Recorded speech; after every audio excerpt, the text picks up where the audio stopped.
Alice in Wonderland by Lewis Carroll. All in the golden afternoon full leisurely we glide, for both our oars with little skill by little arms applied, while little hands make vain pretence our wanderings to guide. Ah, cruel three, in such an hour, beneath such dreamy weather, to beg a tale of breath too weak to stir the tiniest feather. Yet what can one poor voice avail against three tongues together? Imperious Prima flashes forth her edict to begin it. In gentler tones Secunda hopes there will be nonsense in it, while Tertia interrupts the tale not more than once a minute. Anon to sudden silence won, in fancy they pursue the dream child moving through a land of wonders wild and new, in friendly chat with bird or beast, and half believe it true. And ever as the story drained the wells of fancy dry, and faintly strove that weary one to put the subject by, the rest next time, it is next time, the happy voices cry. Thus grew the tale of Wonderland, thus slowly, one by one, its quaint events were hammered out, and now the tale is done, and home we steer a merry crew beneath the setting sun. Alice, a childish story take, and with a gentle hand lay it where childhood's dreams are twined in memory's mystic band, like pilgrims' withered wreath of flowers plucked in a far-off land. Chapter 1. Down the Rabbit Hole. Alice was beginning to get very tired of sitting by her sister on the bank, and of having nothing to do. Once or twice she had peeped into the book her sister was reading, but it had no pictures or conversations in it. And what is the use of a book, thought Alice, without pictures or conversation? So she was considering, in her own mind as well she could, for the hot day made her feel very sleepy and stupid, whether the pleasure of making a daisy chain would be worth the trouble of getting up and picking the daisies, when suddenly a white rabbit with pink eyes ran close by her. There was nothing so very remarkable in that, nor did Alice think it so very much out of the way to hear the rabbit say to itself, oh dear, I shall be too late." When she thought it over afterwards, it occurred to her that she ought to have wondered at this, but at the time it all seemed quite natural. But when the rabbit actually took a watch out of its waistcoat pocket and looked at it, and then hurried on, Alice started to her feet, for it flashed across her mind that she had never before seen a rabbit with either a waistcoat pocket or a watch to take out of it, and burning with curiosity she ran across the field after it, and fortunately was just in time to see it pop down a large rabbit hole under the hedge.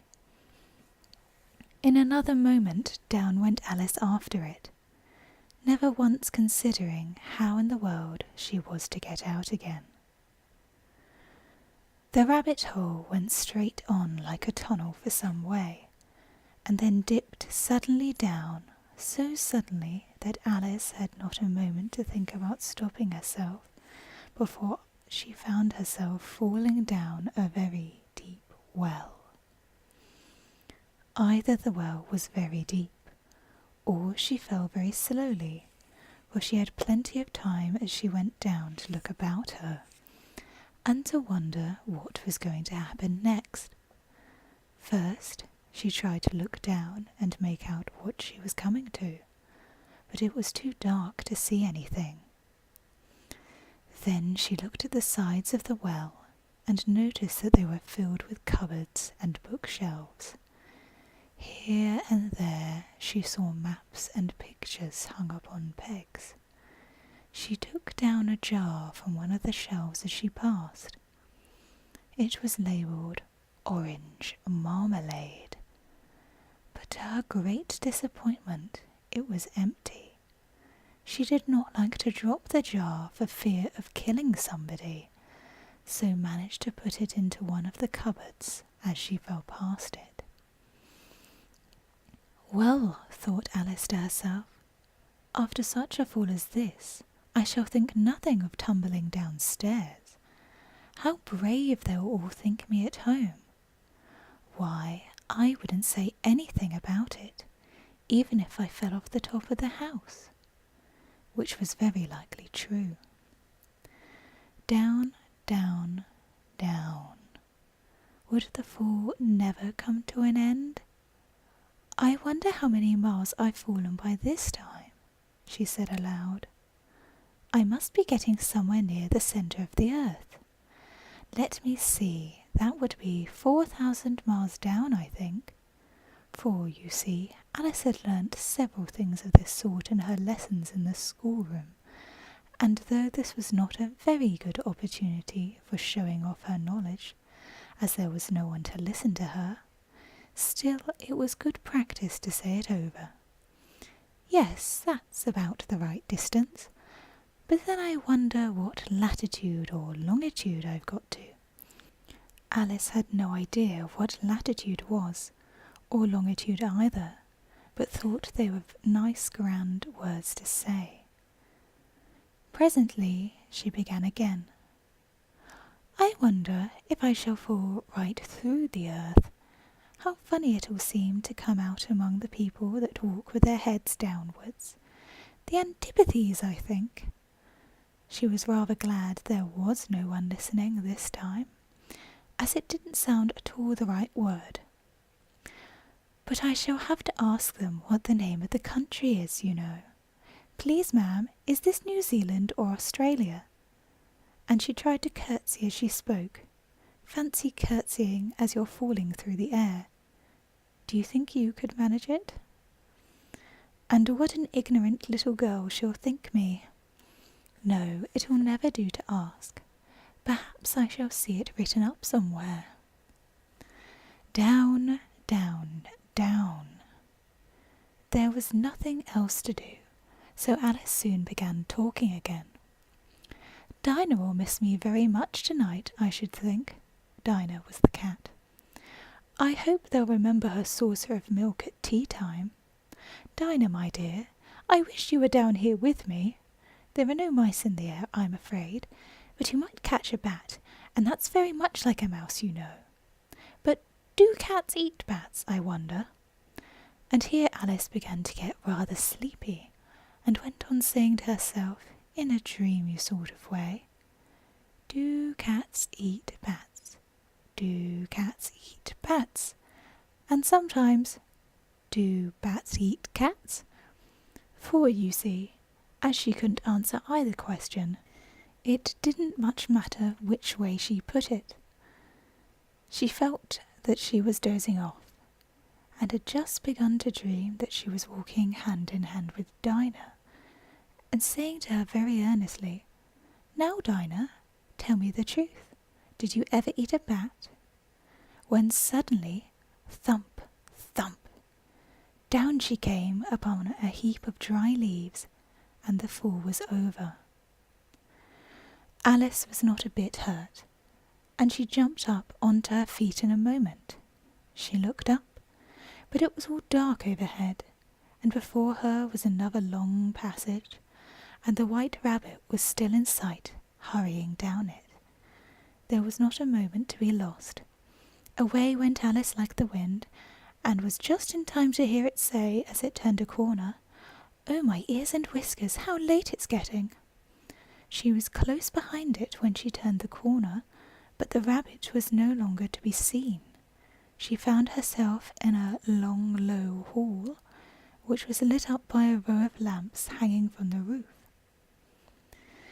There were doors all round the hall, but they were all locked, and when Alice had been all the way down one side and up the other, trying every door, she walked sadly down the middle, wondering how she was ever to get out again. Suddenly she came upon a little three-legged table, all made of solid glass. There was nothing on it except a tiny golden key, and Alice's first thought was that it might belong to one of the doors of the hall. But, alas, either the locks were too large, or the key was too small, but at any rate it would not open any of them. However, the second time round, she came upon a low curtain she had not noticed before, and behind it was a little door about 15 inches high. She tried the little golden key in the lock, and to her great delight it fitted. Alice opened the door, and found that it led into a small passage, not much larger than a rat hole. She knelt down and looked along the passage into the loveliest garden you ever saw. How she longed to get out of that dark hall and wander about among those beds of bright flowers and those cool fountains. But she could not even get her head through the doorway. And even if my head would go through, thought poor Alice, it would be of very little use without my shoulders. Oh, how I wish I could shut up like a telescope. I think I could, if I only knew how to begin. For you see, so many out-of-the-way things had happened lately, that Alice had begun to think that very few things, indeed, really were impossible. There seemed to be no use in waiting by the little door, so she went back to the table, half hoping she might find another key on it, or at any rate a book of rules for shutting people up like telescopes. This time she found a little bottle on it, which certainly was not here before, said Alice, and round its neck a paper label with the words, "Drink me," beautifully printed on it in large letters. It was all very well to say, "Drink me," but the wise little Alice was not going to do that in a hurry. "No, I'll look first," she said, "and see whether it's marked poison or not." For she had read several nice little histories about children who had got burnt and eaten up by wild beasts and many other unpleasant things, all because they would not remember the simple rules their friends had taught them, such as that a red-hot poker will burn you if you hold it too long, and that if you cut your finger very deeply with a knife it usually bleeds, and she had never forgotten that if you drink much from a bottle marked poison, it is almost certain to disagree with you, sooner or later. However, this bottle was not marked poison, so Alice ventured to taste it, and finding it very nice, it had in fact a sort of mixed flavour of cherry tart, custard, pineapple, roast turkey, toffee, and hot buttered toast. She very soon finished it off. "What a curious feeling," said Alice. "I must be shutting up like a telescope." And so it was indeed.